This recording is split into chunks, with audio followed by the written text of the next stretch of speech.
Thank you very much, Master of Ceremony. I want to firstly appreciate our Biake people, chiefs, children, those who were here past, present, and those who will continue on living with the memories of this place that entails many good and bad memories. I just want to say thank you, Biake people. Thank you very much for your continued hospitality. I want to acknowledge on behalf of not just Oro Province, Governor Juffa and Oro Province people, but the entire country, our chief guest, Prime Minister of Australia, the Honorable Anthony Albanese.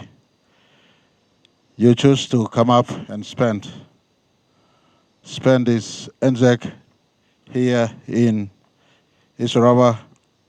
Thank you very much for your kindness of heart, your generosity of time, and your own perseverance, determination, courage to walk the hardest part of the Kokoda Trail and to be here in this morning where we come face to face with the inner sanctum of what was the evidence of endurance, courage, mateship, and sacrifices that was made. I know with you, your High Commissioner, John Feakes, and 16 others walked with me and my team as we came up from Kokoda. I also note amongst us over 200 Australians who've come up to be in this morning as we reflect on what happened in those bad years. I want to acknowledge also the members of our Defence Forces, the Defence Force of Australia and Defence Force of Papua New Guinea, who stand side by side today. Back in the 1940s, we were a territory of Australia. The Papua part of Papua New Guinea was Australia.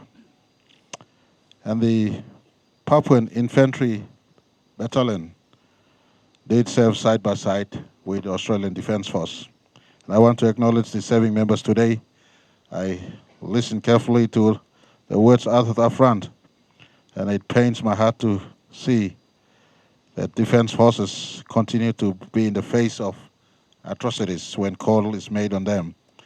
And we hope that these moments, as we stand to reflect on what has happened in the past, may we, especially for those of us under whose pen of instructions command is made, that we may learn from the past. History is a great lesson for all of us. It's a lesson book. And only fools will not learn from past histories. And I am happy this morning, Prime Minister Albanese, that I am in the company of wisdom. For if it was not wisdom, you would not have walked with me up the steep climb.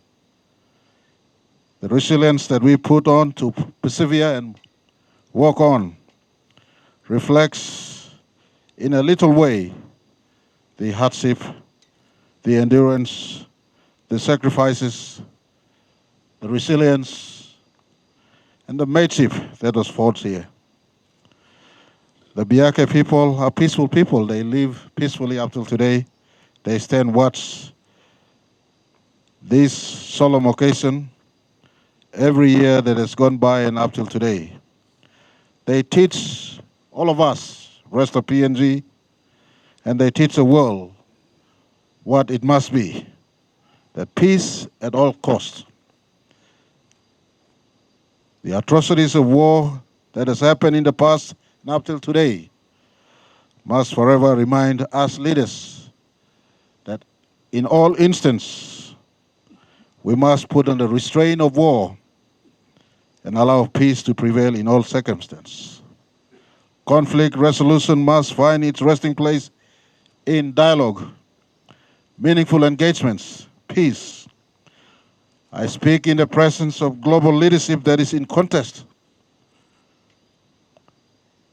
Humanity calls for leadership to find common grounds and peace and respect and tolerance for each other.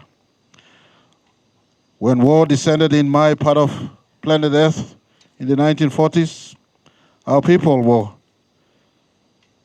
caught by surprise. We never requested war. We never demanded war, but we were caught into a conflict that was not ours.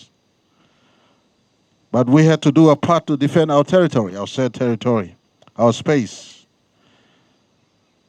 And I want to, at this stage, say thank you very much to soldiers on both sides. I want to encourage all of us today as we stand face to face with this ANZAC Day in 2024.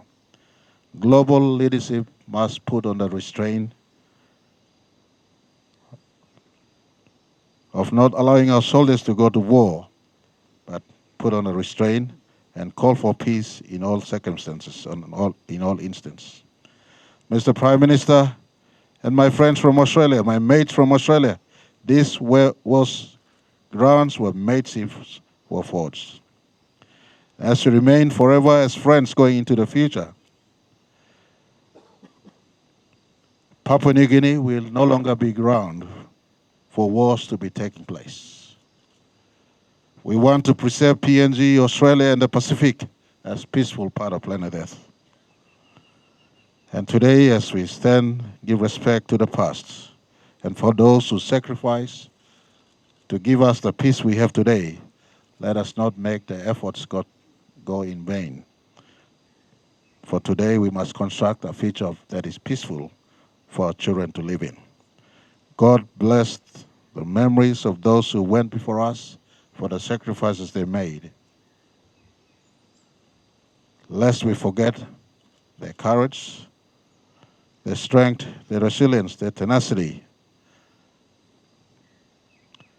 That gives us hope that we too today can have this, but operate in a peaceful manner for our children to live. That is the future we must construct for, lest we forget. God bless those who went ahead of us.